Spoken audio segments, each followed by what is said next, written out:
What mistakes can lead to someone and their son getting abducted and harmed on camera? The truth is, no mistake could ever justify such a horrifying punishment. However, in the world of Mexican cartels, these acts serve as a brutal warning to deter others from crossing their paths. Hello everyone, and welcome to another video. Today we'll be looking at the cartel that chopped up father and son together to post online. Yeah, you heard it right. The story revolves around Los Viagras, a former small self-defense force that transformed into a cartel. They have escalated their violence and their quest to claim supremacy in the cutthroat world of cartels.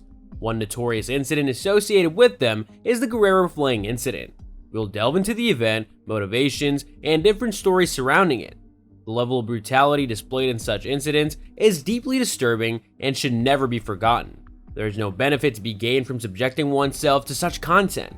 To comprehend the essence of the situation, we must first understand the formation of the Los Viagras cartel, which had rather unconventional beginnings. Since the early 2000s, Mexican authorities and the DEA have been engaged in a relentless battle against drug trafficking.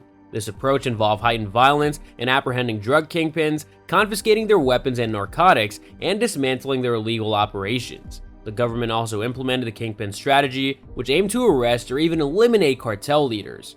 The underlying concept was straightforward. By removing the top figure, the cartel might crumble as it splintered into small fractions. However, in some cases, when a leader dies, rival cartels would seize the opportunity to either dismantle the cartel entirely or recruit its members to their own ranks. As you can observe, the war on drugs is an incredibly complex and multifaceted issue that defies simple solutions. The ongoing battle against cartels resembles a never-ending game of chess. But regrettably, the repercussions have led to even greater levels of violence. Naturally, the cartels strive to emerge victorious in this war. However, Los Viagras did not start off as a small-scale cartel.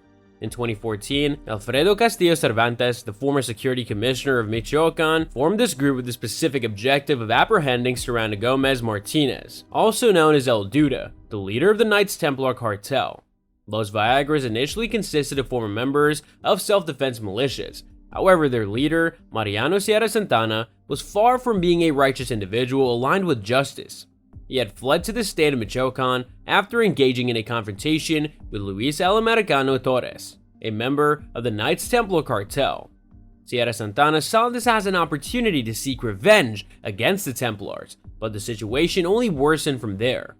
Sierra was a wanted individual facing charges similar to Reyes and additional allegations stemming from his alleged involvement in a shootout in Apatzinga, Michoacan in June 2014, which resulted in the death of 7 individuals. Given this background, it raises questions about whether the government should have collaborated with him. Mariano and his brother, Nicholas, also known as El Gordo, were involved in another illicit venture alongside their activities within the cartel, cockfighting.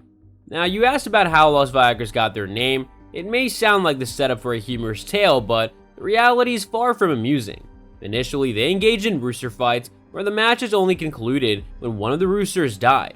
However, the topic of today's video reveals that Los Viagras, like several other cartels, eventually became known for their brutality.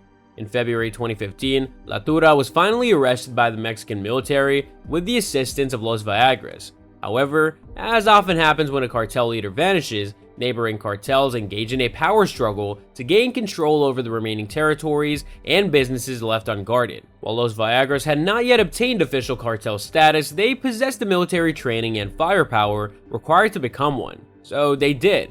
When the military announced plans to dismantle the group, Los Viagras seized the municipal presidency and were forcibly evicted by the federal police in a violent confrontation. 10 innocent civilians tragically lost their lives, and 21 others were injured as Los Viagras gradually seized control of the Knights Templars territory in Guerrero.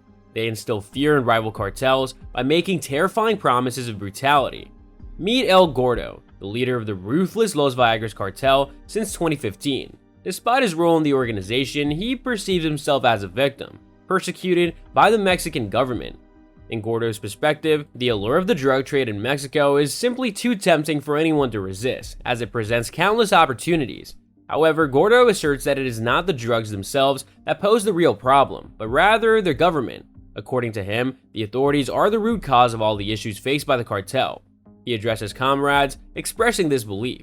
It's truly astonishing how cartel leaders consistently evade taking responsibility for their heinous actions. While the government may employ questionable tactics, they certainly do not engage in the barbaric act of skinning people alive.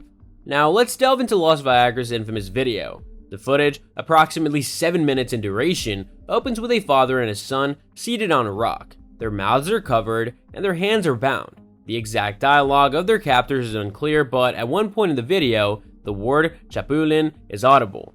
In Spanish, this term translates to grasshopper, but in slang, it also carries the connotation of traitor. In the minds of the captors, this justifies their cruel treatment of the victims. Within the cartel's belief system, treason is viewed as the gravest offense one can commit. Whether it involves divulging information to a rival cartel, cooperating with law enforcement, or stealing money from the cartel, any act of betrayal is considered treason and deserving of the most severe punishment. This explains why these two men find themselves at the mercy of several masked individuals held captive at gunpoint. So that's all for today's video. If you enjoyed it, remember to leave a like, subscribe, and ring that bell icon so that you never miss our upcoming videos. And don't forget to share your thoughts in the comment section down below. Stay tuned, and we'll catch you in the next video.